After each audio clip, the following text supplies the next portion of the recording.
Assalamualaikum warahmatullahi wabarakatuh. Izin memperkenalkan diri, nama saya Tiara Putri Amrina dengan NPM 22411034 dari kelas manajemen 22A.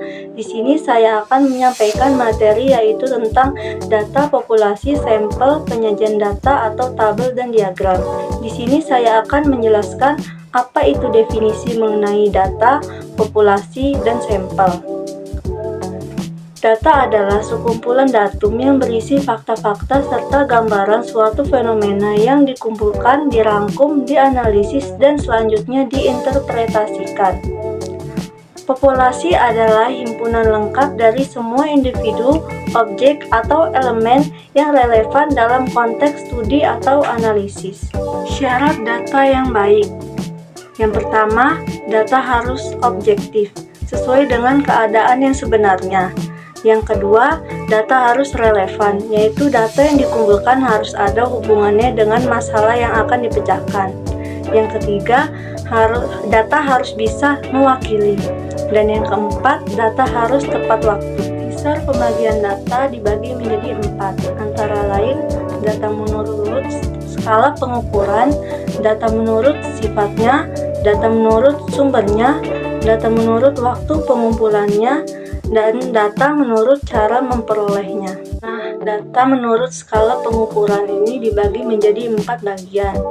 Yang A, ada nominal. Sifatnya hanya untuk membedakan antar kelompok.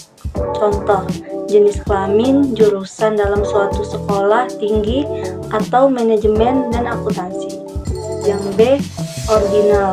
Selain memiliki sifat nominal, juga menunjukkan peringkat. Contohnya, tingkat pendidikan, SD, SMP, SMA, skala kelulusan besar dan sedang. Yang C, interval. Selain memiliki sifat data ordinal, juga memiliki sifat interval antara observasi dinyatakan dalam unit pengukuran yang tetap. Contohnya temperatur. Dan yang D, rasio.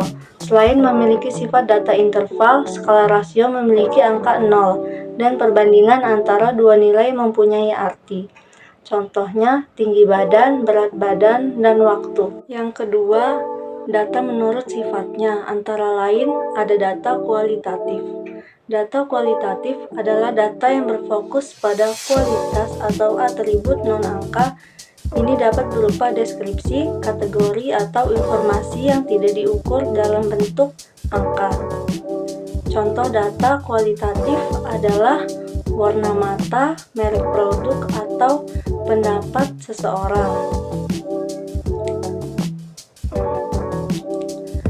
Dan ada data kuantitatif, adalah data yang diukur dalam bentuk angka atau jumlah. Ini termasuk angka-angka yang dapat dihitung. Contohnya data kuantitatif, suhu, usia, dan pendapatan. Yang ketiga, data menurut sumbernya. Data internal, yaitu data yang menggambarkan keadaan atau kegiatan di dalam suatu organisasi. Contoh, di dalam suatu sekolah, data guru, data keuangan, data siswa, data prestasi siswa, dan sebagainya. Data eksternal, yaitu data yang menggambarkan keadaan atau kegiatan di luar suatu organisasi. Contoh, tingkat daya beli masyarakat, perkembangan biaya sekolah, permintaan atau demand, dan sebagainya. Yang keempat, data menurut waktu pengumpulannya.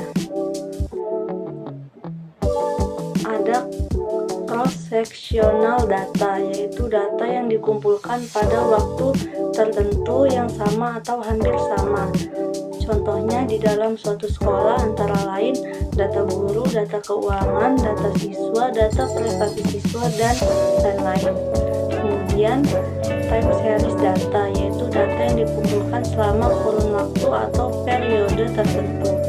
Contohnya pergerakan nilai tukar rupiah dalam 1 bulan, produksi padi Indonesia pada tahun 2007 sampai 2016. Yang kelima, data menurut cara memperolehnya, yaitu ada data primer dan ada data sekunder. Data primer yaitu data yang dikumpulkan dan diolah sendiri oleh suatu organisasi atau perseorangan langsung dari objeknya. Contoh, BPS melakukan sensus penduduk tahun 2000 untuk memperoleh data penduduk. Kemudian data sekunder yaitu data yang diperoleh dalam bentuk yang sudah jadi, sudah dikumpulkan dan diolah oleh pihak lain, biasanya sudah dalam bentuk publikasi. Contohnya, suatu perusahaan memperoleh data penduduk dari BPS atau data perbankan dari BI. Di sini saya akan menjelaskan apa itu ukuran pemusatan. Ukuran pemusatan merupakan ukuran-ukuran dari sebuah kelompok data yang dapat mewakili karakteristik dalam sebuah populasi. Nilai ukuran pemusatan dibagi menjadi dua kelompok data, yaitu data tunggal atau data yang tidak berkelompok dan data yang berkelompok. Jenis-jenis ukuran nilai pusat.